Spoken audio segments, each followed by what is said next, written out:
اللہ تعالیٰ اپنے بندوں سے بڑا جلد راضی ہو جاتا ہے۔ وہ اپنے بندوں کو بہت زیادہ مشقت میں نہیں ڈالتا، وہ اپنے بندوں سے اپنی نعمتوں کا بدلہ نہیں چاہتا، بہت سخت مشقت والی عبادتیں نعمتوں کے بدلے نہیں چاہتا، وہ بڑی جلدی رحم فرماتا ہے۔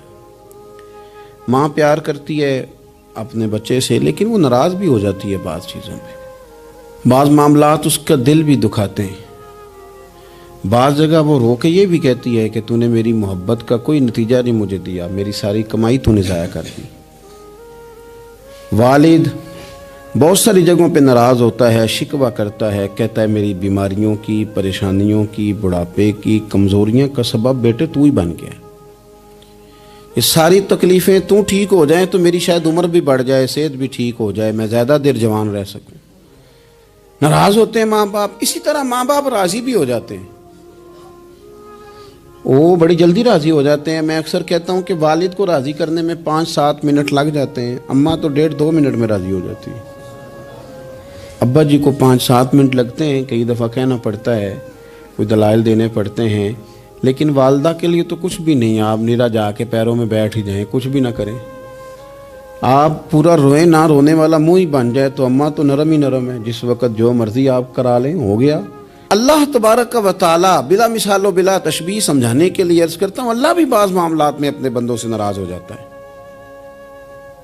وہ کہتا ہے میں تکبر کرنے والوں کو پسند نہیں کرتا، وہ کہتا ہے فسادی پسند نہیں ہے، وہ فرماتا ہے کہ راہوں میں کجی کرنے والے پسند نہیں ہیں، وہ فرماتا ہے کہ بدعہدیاں کرو گے تو میں صبح قیامت تم سے سوالات کروں گا۔ اللہ تبارک و تعالیٰ بہت ساری چیزوں کو ناپسند کرتا ہے، ناراض ہو جاتا ہے، بلکہ نبی پاک صلی اللہ تعالیٰ علیہ وسلم نے فرمایا تم بات کرتے کرتے کوئی ایسا جملہ بول دیتے ہو کہ رب اتنا ناراض ہوتا ہے کہ تمہیں پتہ بھی نہیں ہوتا، تمہارے لیے جہنم کا فیصلہ کر دیتا ہے۔ اس لیے پہلے تولو پھر بولو، خود اپنے لفظوں کی تو تم پہرے داری کرو نا کہ میں کیا کہہ رہا ہوں۔ کوئی ایسا جملہ، کوئی ایسی بات وارث شاہ مان کری نہ وارثاندہ، کوئی ایسی بات نہ تمہاری زبان سے نکلے۔ اور حضور یہ بھی فرماتے ہیں کہ اس کا دوسرا پہلو بھی ہے، بعض اوقات تم بات کرتے ایسا جملہ کہتے ہو وہ اتنا راضی ہوتا ہے کہ تمہارے لیے جنت کا فیصلہ فرما دیتا ہے۔ مسلمان کو اب یہ حکم ہے، اس ساری گفتگو کا نتیجہ یہ ہے کہ وہ اپنے جذبات پر، خیالات پر، نگاہوں پر، زبان پر، کانوں پر تھوڑی توجہ دے، بے لگام نہ بنے، بے ترتیب نہ بنے، جو طبیعت میں آئے کر نہ گزرے، تھوڑا سا نہ سوچے سمجھے اور تھوڑا سنبھل کے چلے، کبھی ان کاموں کی طرف نہ جائے جن سے رب ناراض ہو جاتا ہے،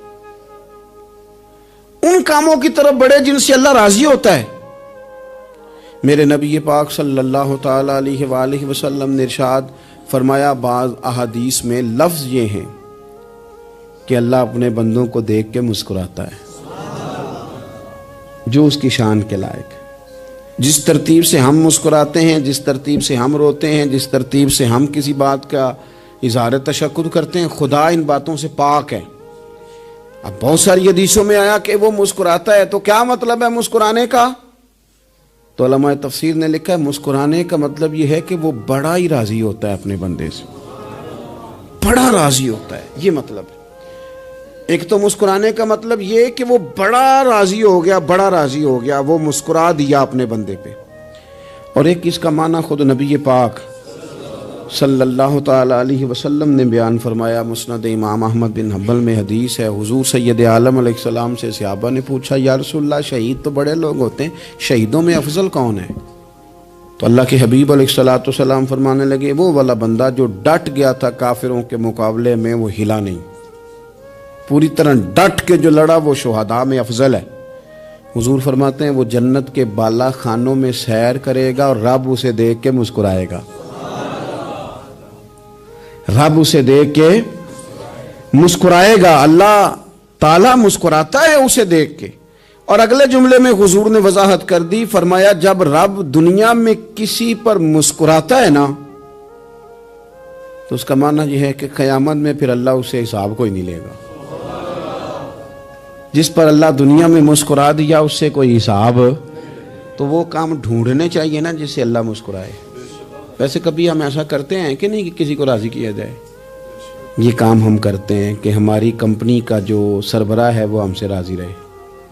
جس ادارے میں ہم پڑھاتے ہیں اس ادارے کا بڑا ہم سے راضی رہے. یہ کرتے ہیں ہم. اس کے لیے کچھ نہ کچھ ہیلے بہانے ہم کرتے ہیں. برادری، قبیلہ، علاقہ، بستی، لوگ کسی طریقے سے ہمارے ساتھ مطمئن رہیں. کرتے ہیں نا یہ سارے کام. اس میں تھوڑی مشکل بھی ہمیں آتی ہے لیکن کرتے ہیں. کیا کریں؟ گھر میں بھی کئی دفعہ ایسا ماحول بنانا پڑتا ہے. چلیں ایک اور میٹھی مثال دیتے ہیں، زیادہ سمجھ میں آئے گی. چھوٹا بچہ خوش رہے، آپ اس کے لیے محنت نہیں کرتے. وہ چھوٹا ہے، اس کو خوش کرنا فرض ہے ابا پہ.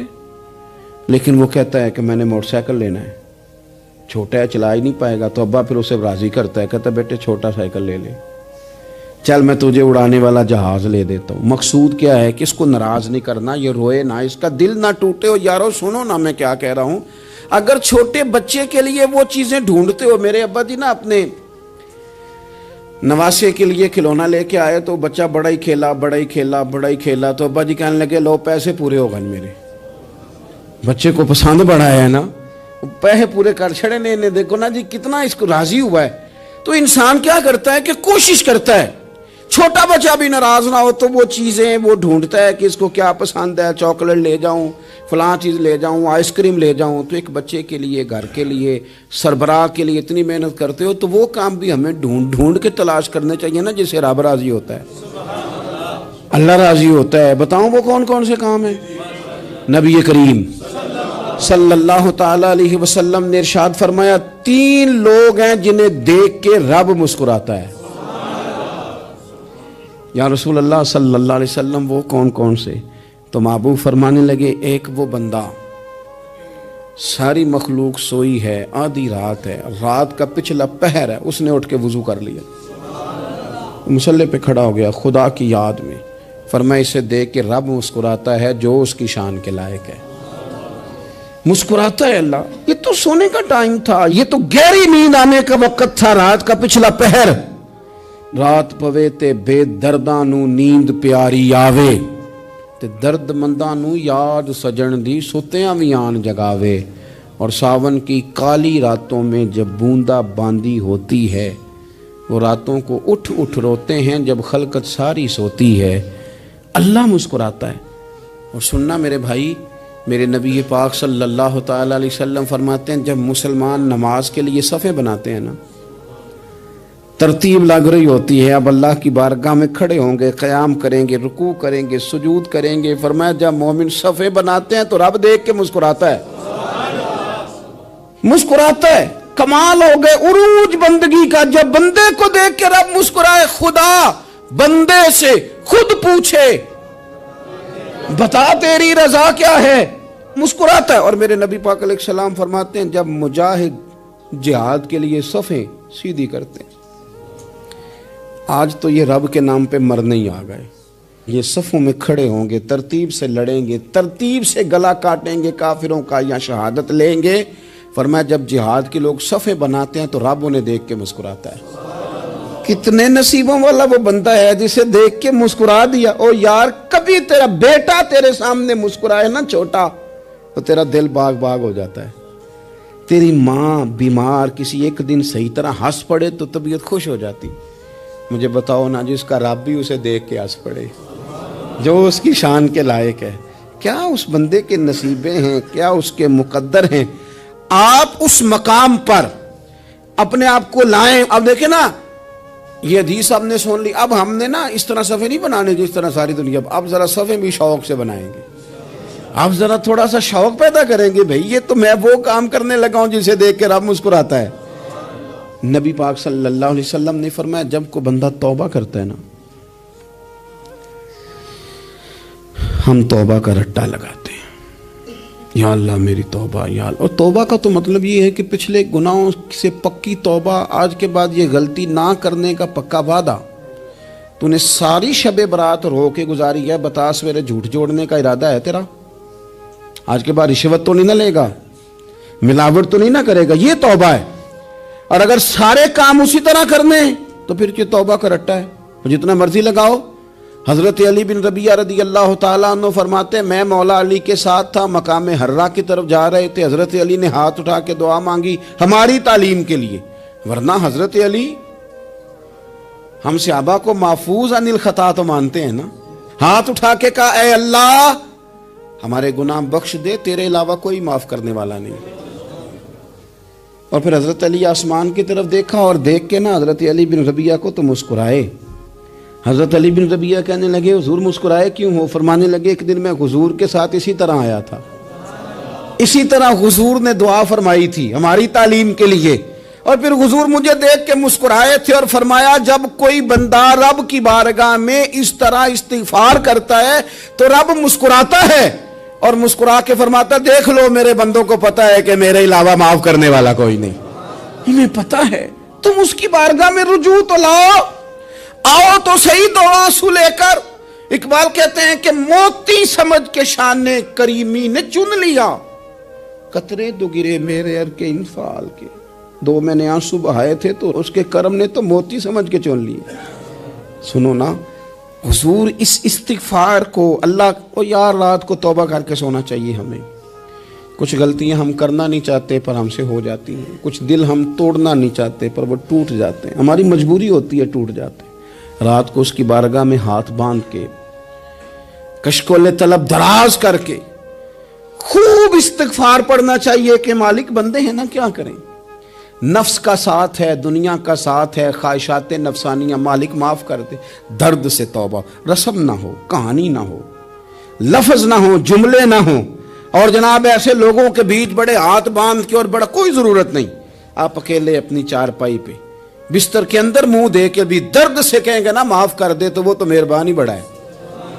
میرے نبی پاک صلی اللہ علیہ وسلم مثال دیتے ہیں، فرمایا ایک آدمی صحرا میں جا رہا، صحابہ سے حضور خطاب کر رہے ہیں، فرمایا ایک آدمی صحرا میں جا رہا تھا، اس نے اپنی اونٹنی پہ کھانا پانی پیسے ہر چیز رکھی ہوئی تھی، صحرا تھا بہت بڑا، درمیان صحرا کے گیا تو تھوڑا سا سستانے کے لیے آرام کرنے کے لیے اونٹنی سے نیچے اترا، اب اس نے اونٹنی کی لگام اونٹنی کی نکیل اپنے سرہانے کے نیچے رکھی، ہاتھ کے ساتھ پکڑی اور سو گیا، تھوڑی ہی دیر کے بعد جب اس کی آنکھ کھلی تو دیکھا اونٹنی غائب ہے، صحرا میں وہ پیدل نہ آگے جا سکتا ہے نہ پیچھے جا سکتا ہے، نہ دائیں نہ بائیں، کھانے کو روٹی نہیں، پینے کو پانی کا قطرہ نہیں، تھوڑا ادھر بھاگا ادھر بھاگا تھک گیا، کریم محبوب فرماتے ہیں وہ پوری طرح نڈھال ہو گیا اور مایوس ہو گیا، معاذ اللہ، مایوس ہو کے دوبارہ اسی جگہ آ کے لیٹ گیا جہاں پہلے لیٹا تھا، انتظار کرنے لگا کہ اب موت ہی آئے گی، آخری وقت ہے، اب نہ میں پیدل یہ صحرا کراس کر سکتا ہوں، نہ پیچھے جا سکتا ہوں، نہ کھانا ہے نہ پانی ہے، سوائے موت کے کوئی سہارا نہیں۔ حضور فرماتے ہیں وہ رستے میں دوبارہ لیٹ گیا، اچانک اس نے رخ بدلا تو اونٹنی سامنے کھڑی تھی، حضور نے صحابہ سے پوچھا بتاؤ نا اسے بھلا کتنی کو خوشی ہوگی؟ یا رسول اللہ جی سے نئی زندگی مل گئی ہے۔ آپ دیکھیں نا سارے ڈاکٹروں نے کہہ دیا کہ اس کے تو گردے معدہ جگر ہر چیز ختم ہے، گھر لے جاؤ خدمت کرو، ہر طرف پریشانی ہے، وہ بندہ بھی سمجھ گیا ہے کہ آخری وقت آ گیا، کل جاؤں پرسوں جاؤں، تیاری ہو گئی، سب لوگ آ گئے، باہر والے بھی آ گئے، یہ ماحول ایک عجیب رنگ اختیار کر گیا۔ اچانک ایک ڈاکٹر نے آ کے کہا نہیں نہیں غلطی لگ گئی تھی۔ مجھے بتائیے انداز کیا ہوتا ہے؟ بغیر دوائی کے بندہ اٹھ کے کھڑا نہیں ہو جاتا، او میں تو بچ گیا ہوں۔ نبی پاک صلی اللہ علیہ وسلم فرمانے لگے اس کی اونٹنی مل گئی، بتاؤ بھلا اسے کتنی خوشی ہوگی؟ یا رسول اللہ وہ تو دوبارہ دنیا میں آ گیا۔ حضور فرمانے لگے اسے کچھ بھی خوشی نہیں ہوئی۔ جب کوئی رب کا گناہگار بندہ آ کے توبہ کرتا ہے، رب کو اس سے کئی گنا زیادہ خوشی ہوتی ہے۔ میرا بندہ آ گیا ہے، میرا بندہ آ گیا ہے، میرے گھر آ گیا۔ اس نے آنسو بہائے ہیں، اس نے کہا اللہ میں تیرا ہی ہوں، تیرا ہی رزق کھاتا ہوں، تیری ہی زمین پہ رہتا ہوں، تیرے نام سے میری سانسیں چلتی ہیں۔ وہ آ گیا۔ فرمایا اس اونٹنی والے سے زیادہ رب کو خوشی ہوتی ہے جب گناہگار آ کے توبہ کرتا ہے۔ گناہگاروں کے آنسو اس کی بارگاہ میں بڑے مقبول ہیں، لیکن ہم رسم ادا کرتے ہیں، توبہ نہیں کرتے، ہم اپنے آپ کے ساتھ دھوکہ کرتے ہیں، جھوٹ بولتے ہیں۔ ہم بندہ کوئی ناراض ہو جائے تو ہمیں کو نہیں نیند آتی، اس کے گھر چلے جاتے ہیں۔ ہم اپنے سارے رشتوں کو تعلقات کو مینٹین کر کے رکھنے کے عادی ہیں. ہمیں پتہ ہے کہ وہاں میں نہیں جا سکا تو بیٹا بھیجتا ہوں, فلاں شادی پہ میں نہیں جا سکا تو بھتیجا بھیجتا ہوں, بھائی بھیجتا ہوں. ہر تعلق کا ہم نے خیال رکھا کوئی روٹھ نہ جائے. لیکن کمال ہے نا, یہ نہیں سوچا کہ اگر رب روٹھ گیا تو جب وہ روٹھ جائے نا تو سارے رشتے بھی بندے کے پاس موجود ہوں تو کوئی کارآمد نہیں ہوتا. پھر کروڑوں روپیہ جیب میں ہوں تو ڈاکٹروں کی دوائیاں اثر نہیں کرتی. وہ روٹھ جائے تو پھر انسان اس طرح سے پھسلتا ہے کہ بڑے بڑے اس کے پاس دروازے ہوتے ہیں پر کسی جگہ اس کا ہاتھ نہیں لگتا. خدا را خیال کریں, دنیا روٹتی ہے تو روٹھ جائے, رب رسول ناراض نہ ہونے پائیں, اس کا خیال کریں. حضور فرماتے ہیں وہ مسکراتا ہے, اسے خوشی ہوتی ہے جب کوئی اس کا بندہ اس کی طرف رجوع کرتا ہے. میرے عزیزو, رسول پاک صلی اللہ تعالی علیہ وسلم نے ان لوگوں کے تذکرے کیے جنہیں دیکھ کے رب مسکراتا ہے. ہم نا گناہگاروں پر بھی فتویٰ دینے میں جلدی کرتے ہیں اور نیکی پر بشارت دینے میں بھی جلدی کرتے ہیں, حالانکہ یہ ہماری ذمہ داری نہیں. پتہ نہیں اللہ تعالیٰ کس کو کب توفیق توبہ دے کے اپنے قریب کر لے, لیکن بڑی جلدی ہے, بڑی جلدی فتویٰ دینے میں. اور یہ فتویٰ صرف مفتیوں کا نہیں رہ گیا, یہ میری طرح کے آپ کی طرح کے ڈھیروں لوگ ہیں جنہوں نے جیبوں میں فتوے ڈالے ہوئے. بھئی آپ نے کیوں ذمہ داری لے لی ہے جنت میں داخل کرنے کی اور نکالنے کی؟ یہ تو میرے رب کریم کا کرم ہے, وہ جس کو چاہے جب چاہے جتنا چاہے عطا کرے. لیکن کچھ لوگ نا بڑے پکے ہو گئے ہیں کہ شاید جو میں سوچ رہا ہوں وہی درست ہے. کبھی کبھی کچھ چیزیں عجیب بھی ہوتی ہیں, لہذا خدا کی رحمت پر بھروسہ کر کے بات کرنی چاہیے, اپنی مرضی کے فتوے نہیں داغنے چاہیے. وہ دیکھو جی فلانا بندہ یوں کر رہا ہے, آپ کو پتہ ہی نہیں پوری بات کا, آپ کو علم ہی نہیں پوری بات کا.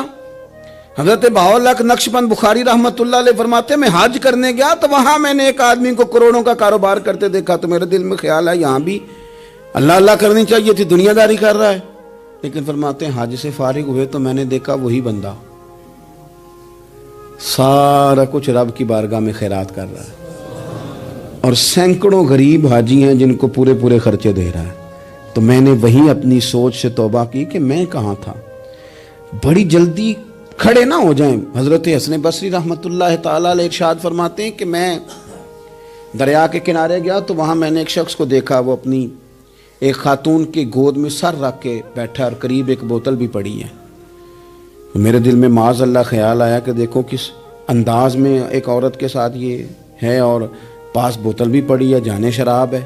کہتے میں سوچ ہی رہا تھا کہ اچانک ایک کشتی آ رہی تھی دریا میں, وہ ہج کو لے کھائے, کشتی میں 4-5 لوگ تھے, وہ دریا میں ڈوبنے لگے.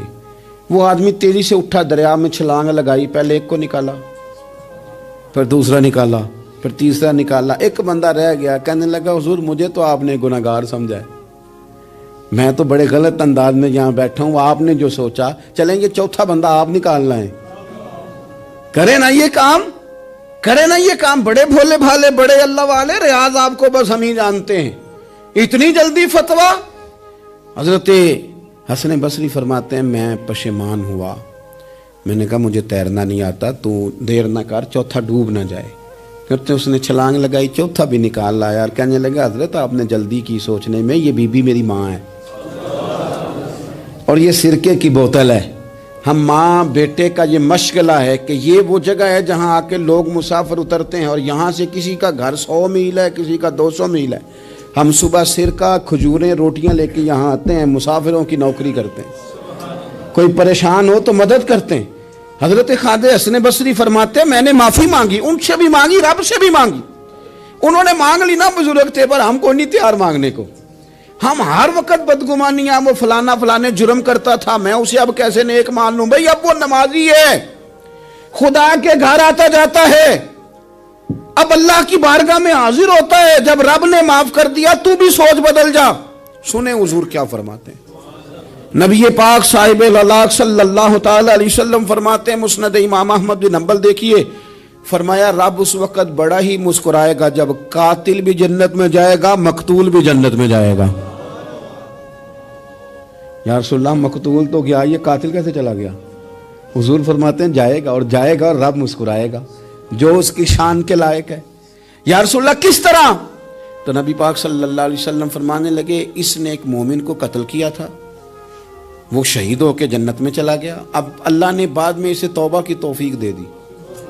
پہلے اس نے کلمہ پڑھا، پھر یہ میدان میں اترا، کافروں سے لڑا، یہ شہید ہوا، رب نے اسے بھی جنت دے دی۔ قاتل بھی جنت میں، مقتول بھی جنت میں، اور بات اتنی انوکھی ہے کہ رب دیکھ کے مسکرا رہا ہے، جو اس کی شان کے لائق ہے۔ ہم جلدی میں ہیں، ہم انتظار نہیں کر رہے کہ شاید توبہ کر جائے، ہم انتظار نہیں کر رہے، لیکن میرے عزیز اتنی جلدی نہ کریں۔ سوچوں کا صاف ہونا، ذہنوں کا پاک ہونا، اور لوگوں کے بارے میں گمان کا اچھا ہونا۔ آپ کسی نفسیات کے ڈاکٹر کے پاس چلے جائیں، اسے کہیں ٹینشن بڑی ہے، میں ان کے مضامین پڑھتا رہتا ہوں، وہ سب سے پہلا سبق آپ کو یہ پڑھائیں گے کہ اچھا سوچا کریں۔ اچھا سوچنے سے بندہ تندرست رہتا ہے۔ کس سے بندہ تندرست رہتا ہے؟ ہیں جی، واقعی، یعنی اس والے پڑوسی کے بارے میں بھی اچھا سوچنا ہے، گھر میں اس والے کے بارے میں بھی، چھوٹے بھائی کے بارے میں بھی اچھا سوچنا ہے، اور بڑے کے بارے میں بھی اچھا ہی سوچنا ہے۔ یعنی اپنی برادری قبیلے کے بارے میں بھی اچھا سوچیں، جو قبیلے کا نہیں اس کے بارے میں بھی چلیں تھوڑا سا اچھا سوچ لیں۔ اپنے بارے میں تو اچھا سوچا ہے بڑا، میں کہتا ہوں کہ ہم اپنی غلطیوں سمیت اپنے آپ سے بڑا پیار کرتے ہیں، اور دوسرے کی ایک غلطی نظر آ جائے تو ہمیں گھن آنے لگ جاتی ہے۔ آپ جلدی نہ کریں، مالک نے موقع دیا ہے بندوں کو، نہ وہ کسی کا رزق چھین رہا ہے، نہ سانسیں چھین رہا ہے، وہ اپنی زمین پہ چلنے بھی دے رہا ہے، رہنے بھی دے رہا ہے۔ تو جب اس نے موقع دیا ہے، آپ بھی تھوڑا موقع دیں۔ اللہ بڑا کریم ہے، دروازے کھولے گا، اس کے بندے اس کی بارگاہ تک پہنچیں گے۔ بدگمانیاں، اور پھر بدگمانیوں کا عروج، اور اس لیول تک جا کے بات کر دینا ہے کہ جہاں سے خوف آئے کہ یار یہ بات نہیں کرنی چاہیے۔ رسول کائنات سرور دو عالم صلی اللہ تعالی علیہ وسلم فرماتے ہیں کہ اللہ مسکراتا ہے۔ دیکھو ہمارے ہاں نا ایک اور بھی مسئلہ بن گیا ہے، میں نے کچھ لوگوں کو نا پکا، میرے پیارے ہیں، محبت ہے مجھے، تو میں چونکہ آپ میری کلاس ہیں، میں مشاہداتی اور تجرباتی باتیں بھی کر لیتا ہوں، اسی کی روشنی میں کئی دفعہ گفتگو بھی تیار کرتا ہوں۔ کچھ لوگوں نے نا پکا ذہن بنا لیا یہ کہنے کا کہ ہاتھ بڑا تنگ ہے، پکا، آپ جس وقت پوچھ لیں ان کا ہاتھ اور بڑا ہی زیادہ تنگ ہے۔ آپ یقین کریں، بہن کا جو خامند ہے وہ کہہ رہا ہے جا حصہ لے کے آ، تیرے بھائیوں کی کمائی تو نہیں، تیرے ابا کی ہے، لے کے آ۔ وہ بیچاری اس کی منتیں کر رہی ہے، کہتی ہے اگر جاؤں گی نا تو وہ کہیں گے حصہ لے جا، آج کے بعد ہمارے گھر نہ آنا، میرا دروازہ نہ بند کرو، مہربانی کرو۔ اور بھائی سے بات کرتی ہے تو کہتا ہے ہاتھ ہی بڑا تنگ ہے، جب ٹھیک ہوگا تو دے دوں گا۔ نہ کریں یہ ظلم۔ ہمارے اپنے تڑپتے رہتے ہیں اور ہماری دولتیں اندر پڑی رہتی ہیں، ہمارے اپنے چھوٹی چھوٹی ضروریات کے لیے پریشان ہوتے ہیں، لیکن ہم بڑے بڑے بہانے ہیں ہمارے پاس، کہتے ہیں یہ نکما ہے، یہ نکھٹو ہے، یہ کام نہیں کرتا، اس میں فلانا ہے، بے فلانا ہے، بلے میں نے نہیں ساتھ چلنا۔ اظہار جب آپ کے اندر پیدا ہوتا ہے نا، اظہار، جب کسی کے لیے آپ حساس ہوتے ہیں تو آپ کو بھی سرور حاصل ہوتا ہے۔ نہ کریں یہ کام کہ آپ کو اللہ نے وسعت دی ہے اور ہر وقت آپ ہاتھ تانگ ہونے کا رونا رو رہے ہیں، ہر وقت آپ یہ کہہ رہے ہیں میں بڑی آزمائش میں ہوں، جب خدا نے آپ پہ نہیں ڈالی تو اتنے جھوٹ بولنا صرف اس لیے کہ میرے پیسے بچ جائیں، صرف اس لیے کہانی سنانا کہ حالات میرے بڑے خراب ہیں کہ کوئی بندہ میرے سے کوئی تھوڑا بہت قرض نہ مانگ لے۔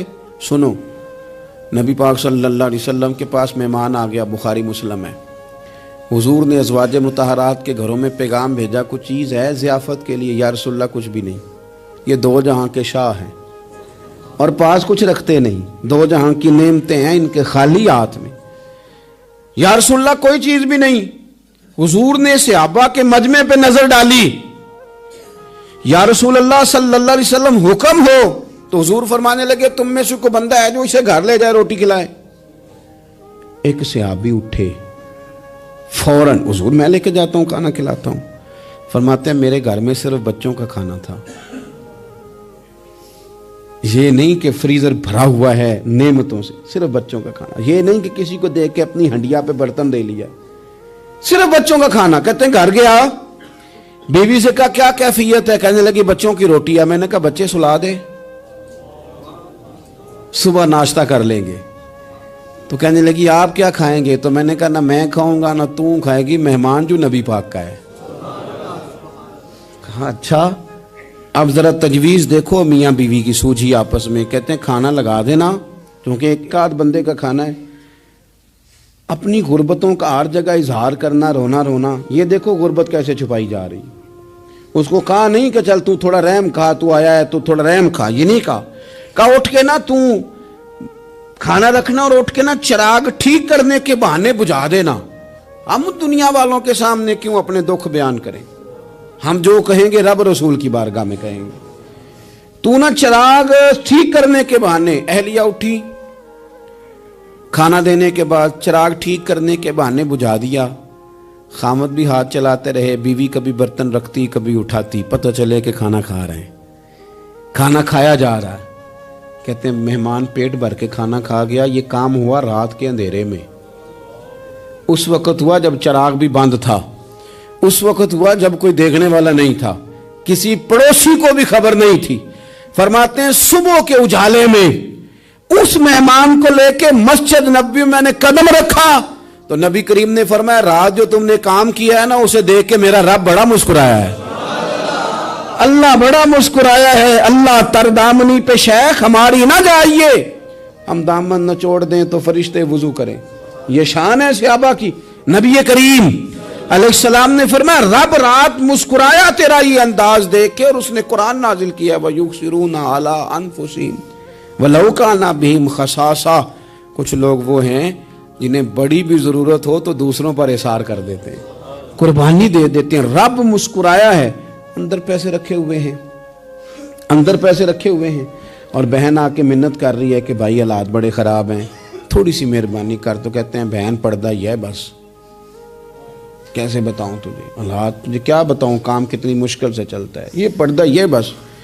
بہرحال اگر تو نے کہا ہے نا 50,000 تو میں زیادہ نہیں کوئی 20 کو دے دوں گا تجھے، وہ بھی خاصی نیکی کر کے، وہ بھی بتا سکھا کے۔ رات اماں پہ علیحدہ سے احسان چڑھاؤں گا، ابا پہ علیحدہ سے چڑھاؤں گا کہ تمہاری بیٹی کے ساتھ تعاون کر رہا ہوں، سارے علاقے کو ویسے ہی بتاؤں گا۔ اور وہ غریبنی بیچاری 20,000 لے کے گھر گئی ہے، پھر سفارشیں کر رہی ہے کہ مہربانی کرو۔ میں نے ایسے بھی دیکھے ہیں جو پہلے بیوی کو پکڑاتے ہیں تو دے، اس لیے کہ پھر وزیر اعظم تو ڈنڈا نکال لے گا تو بڑا مشکل ہو جائے گا پھر گھر میں رہنا، لہذا وہ یہ تو آگے لگ۔ یہ کیا لہجہ ہے آپ کا؟ یہ تو کسی کو بھی دیں تو چھپا کے دینے کا حکم ہے، کسی کو بھی دیں تو ہمیں حکم یہ ہے کہ سیدھے ہاتھ سے دینا ہے، الٹے کو خبر۔ اور یہ جو بالکل ہی اپنے ہیں ان پر تو پردہ پوشی آپ کے لیے ویسے ہی ضرورت تھی۔ میرے عزیز رب مسکراتا ہے، میرے نبی پاک علیہ السلام نے یہ اعمال ہمیں بتائے جن پر اللہ مسکراتا ہے، خوش ہوتا ہے۔ اور بعض لوگوں کو حضور نے نامینیٹ کیا، حضرت سعد بن معاذ رضی اللہ تعالیٰ عنہ عظیم صحابی تھے، یہ وہ خوبصورت صحابیاں جن کے جنازے کو کندھا میرے نبی پاک نے عطا فرمایا، حضور نے کندھا عطا فرمایا، کمال ہو گئی۔ نرخ بازار محبت کا انوکھا ہی ہو گیا، خود خریداروں میں شامل آ کے مولا ہو گیا، حضور نے کندھا دیا۔ حضرت سعد بن معاذ رضی اللہ تعالیٰ عنہ کا جب جنازہ اٹھا ان کی والدہ رو پڑی، بڑے درد سے روئی، ماں تھی نا، ان کی آواز جب حضور تک گئی تو نبی پاک نے فرمایا آنسوؤں کو روک لے، آواز کو کم کر لے، تیرے بیٹے کی تو جب روح پرواز ہوئی ہے تو رب مسکرایا ہے، جس کے آنے پہ رب راضی ہو مسکرا دے جو اس کی شان کے لائق ہے۔ یہ تو وہ لوگ ہیں کہ جن کے جانے پر نا رب، وہ کسی نے کہا تھا کہ میرے مرنے پہ ہر سو شور مچ جائے گا، دیکھو گے میرے مرنے پہ ہر سو شور، تمہیں پتہ چل جائے گا جب ہم جائیں گے، میرے مرنے پہ ہر سو شور مچ جائے گا دیکھو گے، اور کہنے الوداع سرکار خود تشریف لائیں گے۔ اور درویش کہنے لگے بعد مرندے مکھڑا میرا ہو جاوے جے تازہ، پھر سمجھ لینا محبوب میرے نے آن پڑے ہے جنازہ، اور عاشق کا جنازہ ہے۔ ذرا دھوم سے نکلے اور محبوب کی گلیوں سے ذرا گھوم کے نکلے۔ فرمایا کہ ان کے تو جانے پہ رب کریم، اور حضور نے ایک دعا بھی دی۔ حضرت طلحہ رضی اللہ تعالیٰ عنہ صحابی تھے، ان کا وصال ہو گیا تو حضور نے دعا بھی دی، فرمایا یا اللہ جب میرا طلحہ ہے نا تو اس سے مسکرا کے بات کرنا، یہ تجھ سے مسکرا کے بات کرے جو تیری شان کے لائق ہے۔ تو اللہ تعالیٰ غائب درجے راضی ہوتا ہے۔ ایک دفعہ پھر بات دہراتا ہوں، جو میدان میں ڈٹ کے شہید ہو رب اسے دیکھ کے مسکراتا ہے۔ جو اس کی شان کے لائق. جو توبہ صحیح کریں، سچی کریں، رب انہیں دیکھ کے مسکراتا ہے جو اس کی شان کے لائق ہے. جو نماز کے لیے صفیں بنائے رب انہیں دیکھ کے مسکراتا ہے. جو جہاد کے لیے صفیں بنائے رب دیکھ کے مسکراتا ہے. جو لوگ صبح پچھلے پہر اٹھ کے عبادت کریں رب انہیں دیکھ کے مسکراتا ہے. اور جو کبھی کبھی بھوکے رہ کے دوسروں پر قربان کر کے احسان کر دیں رب انہیں دیکھ کے مسکراتا ہے. بہت بڑی فضیلت ہے. اللہ ان سارے کاموں میں سے کسی ایک کام پہ ہمیں بھی لگا دے تاکہ یہ بڑی فضیلت اللہ تعالی ہم گناہگاروں کے حصے میں بھی فرما دے. آخر دعوانا ان الحمدللہ رب العالمین.